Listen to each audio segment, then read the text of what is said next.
നമസ്കാരം. റാഫ് ഫുട്ബോളിലേക്ക് ഏവർക്കും സ്വാഗതം. ഈ മാസം നടക്കുന്ന അന്താരാഷ്ട്ര സൗഹൃദ മത്സരങ്ങളിലും ബ്രസീൽ കളിക്കുന്നത് യൂറോപ്യൻ വമ്പന്മാർക്കെതിരെയാണ്.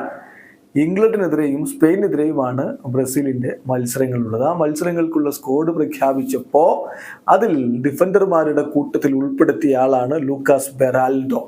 PSG താരം ലൂക്കാസ് ബെറാൽഡോ. അദ്ദേഹത്തിന്റെ പ്രകടനം എങ്ങനെയായിരിക്കും ദേശീയ ടീമിന്റെ ജേഴ്സിയിൽ നിന്ന് ആരാധകർ ഉറ്റുനോക്കുന്ന ഈ ഘട്ടത്തില് യുവേഫ ചാമ്പ്യൻസ് ലീഗിൽ താരം മിന്നിക്കത്തി കളിക്കുന്ന കാഴ്ചയാണ് നമ്മളിപ്പോൾ കണ്ടിരിക്കുന്നത്. ഇന്നലെ റയൽ സോസിഡാഡുമായിട്ട് PSG വിജയിച്ചു കയറുമ്പോൾ ബെറാൾഡോ നല്ല പ്രകടനം നടത്തി.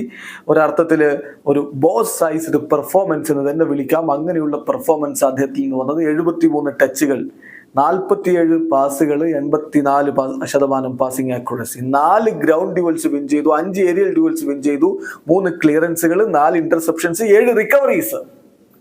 സോ ബ്രസീലിന് വലിയ പ്രതീക്ഷകൾ വെക്കാം ഈ താരത്തിൽ എന്ന് തന്നെയാണ് തെളിഞ്ഞു വരുന്നത്. ബാക്കി കാര്യങ്ങൾ അടുത്ത ഇന്റർനാഷണൽ ബ്രേക്കിന്റെ സമയത്ത് കാണാം. വീഡിയോ അവസാനിക്കുന്ന ഫുട്ബോൾ ലോകത്തെ കൂടുതൽ വിശേഷങ്ങളുമായി റാഫ് ടോക്സ് വരാം.